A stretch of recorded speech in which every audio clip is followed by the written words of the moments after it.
Good evening, sixth grade students and parents. My name is Mr. Bailey and I am the proud principal here at Loving Good Middle School.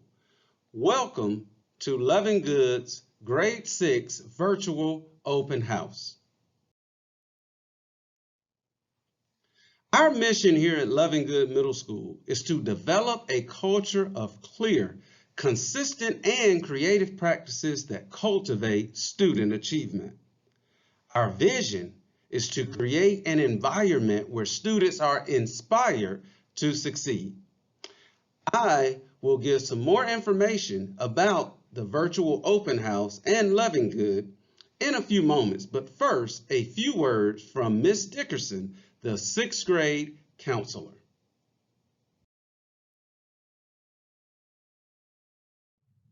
Hello to all of my sixth grade students and parents. My name is Ms. Dickerson, and I proudly serve as your sixth grade school counselor. I know that your transition to middle school has been different than we all planned, but I do want you to know that we are all in this together.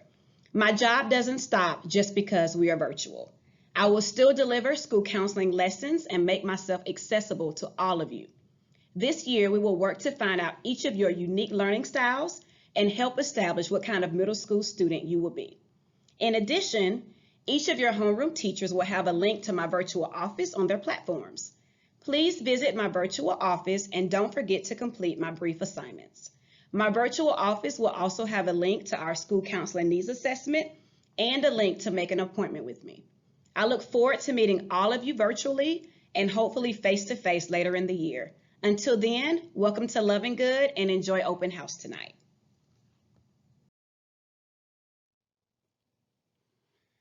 TGIM, that's right, I love Mondays. Students, we celebrate Mondays here at Loving Good. Why? Well, typically people always look forward to what? They look forward to Fridays. But also sometimes it makes people on Mondays kind of drag into work or drag into school all sluggish. Well, we feel that ideas are birthed over the weekend, but they are put into fruition or put into action during the weekday. So we start off our Mondays with TGIM with a positive attitude.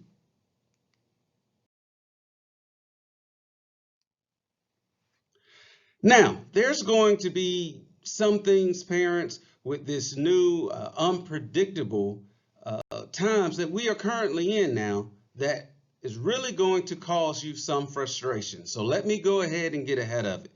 First and foremost, schedules keep changing. Why, you ask? Well, typically in a typical year, of course, we know this is not typical, but typically we would not have an open house before all of the schedules have been totally balanced and stabilized. Well, things are a little bit different this year, and so while we're working through the scheduling kinks, we still felt that it was necessary to go ahead and try to have an open house before school started so you could become more acquainted with your students' teachers and the students could actually get a feel for who their instructors will be. Well, due to that, though, we're having to deal with some schedule changes intermingled with the open house that you're currently going through. So just bear with us, please, and be patient with those schedule changes. And then there's just all the changes in general, going from face-to-face to now remote learning, going to CTLS. Again, it's going to cause a high level of frustration. Inevitably, on next week, you're more than likely going to have some digital glitches with the system. This comes along with any new system. And what else is frustrating all of us? Just life in general as we continue to go through this roller coaster ride.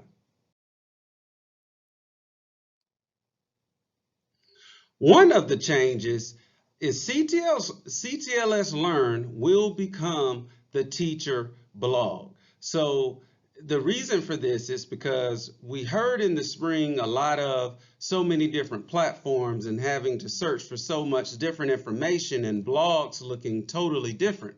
Well, the good thing about CTLS now, you have a one-stop shop portal.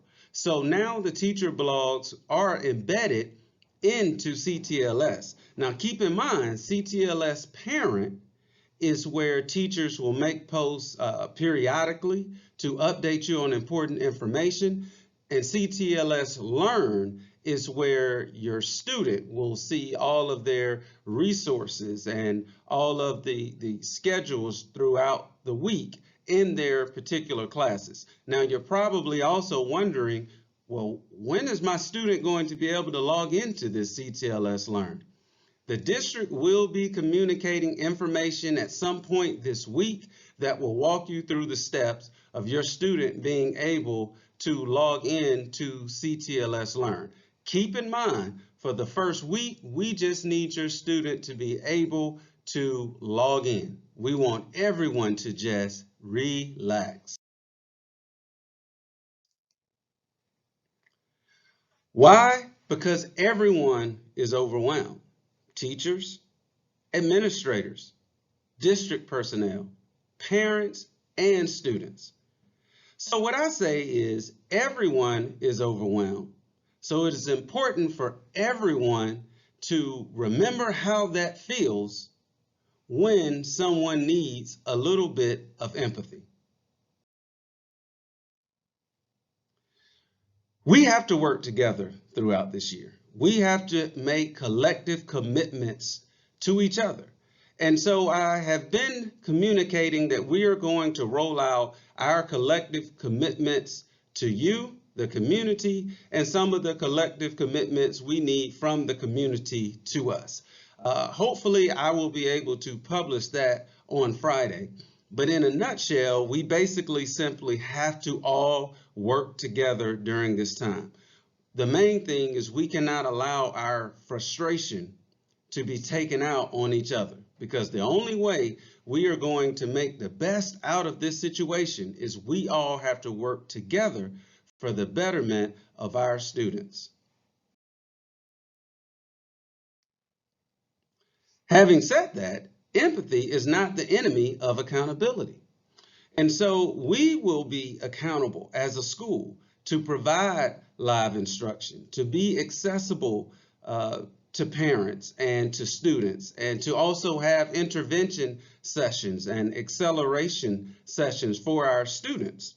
And then, in turn, we also need the same level of accountability from our students as well, because grades will count. It will look differently than it did in the spring. So we really need the students to also be held accountable to log in and to ask questions when they have them, to attend the intervention sessions when they're offered if they need them, and simply be accountable for their progress in their classes.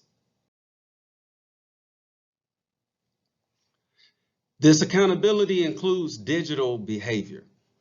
Digital behavior includes things such as logging in on time.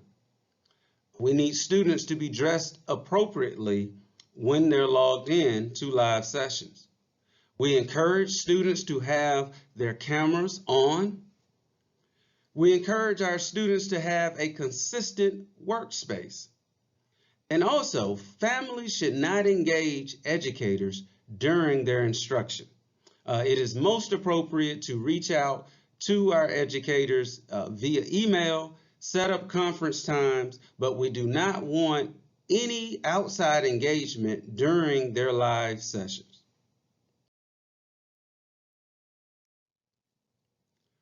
Finally, the main thing is we have to communicate. Not through social media. We have to communicate with each other. Because again, as I said earlier, for parents and students and staff, we're all going to get frustrated at times. But we have to channel our frustration in the appropriate manner. We have to have grace and we have to have patience with one another. It brings me, students, to our creed here at Levengood Middle School. When they tell you you can't, tell them you did. When they tell you you won't, tell them you will. When they tell you it's impossible, tell them it's not. And when they say they don't believe you, tell them to sit back and watch. I am extremely excited about this school year, despite the challenges that are inevitable that we are going to face. Students, I want you to remember that creed and understand that we will make the best out of any situation when we work together to do so. Thank you, parents and students, for joining in, and I hope you have a fabulous, informative virtual meet and greet.